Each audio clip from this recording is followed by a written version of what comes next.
क्या धरती पर एक और विनाशकारी भूकंप आने वाला है? क्या सच में एक रहस्यमयी मछली कयामत की भविष्यवाणी कर सकती है? हाल ही में मेक्सिको के समुद्री तट पर एक जिंदा डूम्सडे फिश यानी ऑरफिश देखा गया और इसके बाद फिर से वो पुरानी कहानियां लौट आई है। क्या ये मछली प्राकृतिक आपदाओं की चेतावनी देती है? लेकिन सच क्या है? क्या वाकई इस मछली का भूकंप से कोई कनेक्शन है या ये बस एक गहरी समुद्री प्रजाति है जिसे हम अब तक नहीं समझ पाए? आइए साइंस और फैक्ट्स के जरिए इस रहस्य को उजागर करते हैं। ऑरफिश दुनिया की सबसे लंबी हड्डीदार मछली है। इसकी लंबाई 11 मीटर 36 फीट तक हो सकती है और कुछ अनऑफिशियल रिपोर्ट्स में 17 मीटर 56 फीट तक की लंबाई बताई गई है। इमेजिन एक मछली जो एक बस जितनी लंबी हो सकती है। ये मछली समुद्र के 200 से 1000 मीटर 650 से 280 फीट की गहराई में रहती है, यानी आमतौर पर इंसानों की नजरों से दूर। लेकिन जब भी ये सतह पर दिखती है तो लोग इसे किसी आने वाली तबाही की चेतावनी मान लेते हैं। पिछले 100 सालों में दुनिया भर में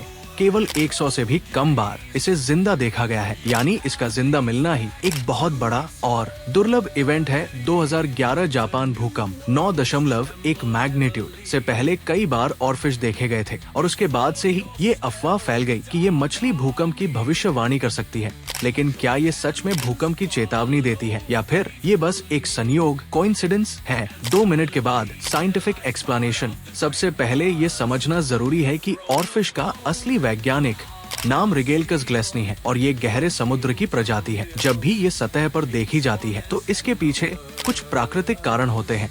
एक ओशन करंट्स और टेम्परेचर चेंज। समुद्र में जब पानी का तापमान बदलता है या अंडर वाटर करंट तेज होते हैं तो ऑरफिश ऊपर आ सकती है। कई बार ये बदलाव एल नैनो और ला नीना जैसी घटनाओं के कारण होते हैं जिनका भूकंप से कोई लेना देना नहीं है।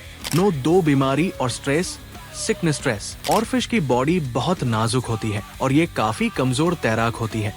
जब ये बीमार होती है या मरने के कगार पर होती है तब ये सतह पर आ जाती है, यानी इसका ऊपर आना किसी बड़े खतरे का संकेत नहीं बल्कि खुद उसकी कमजोरी का सबूत हो सकता है। 3 समुद्री दबाव सी प्रेशर चेंजेस।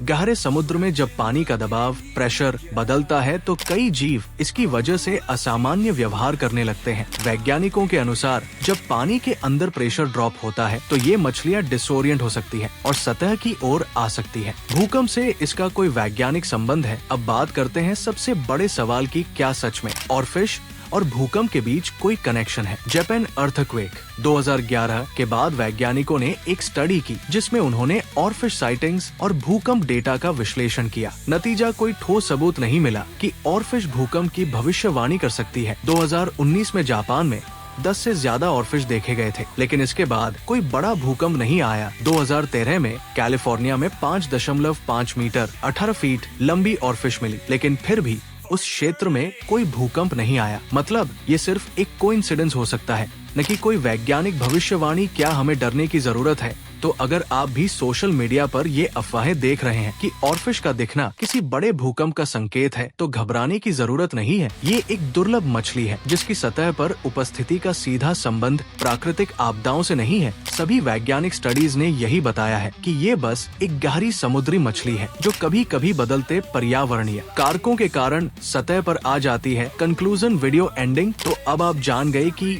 डूम्सडे फिश यानी ऑरफिश भले ही दिखने में रहस्यमयी हो, लेकिन ये किसी आपदा की भविष्यवाणी करने वाली मछली नहीं है। क्या आपको लगता है कि इसके और भूकंप के बीच कोई कनेक्शन हो सकता है? कमेंट में अपनी राय बताइए और वीडियो को लाइक व शेयर करना न भूलें।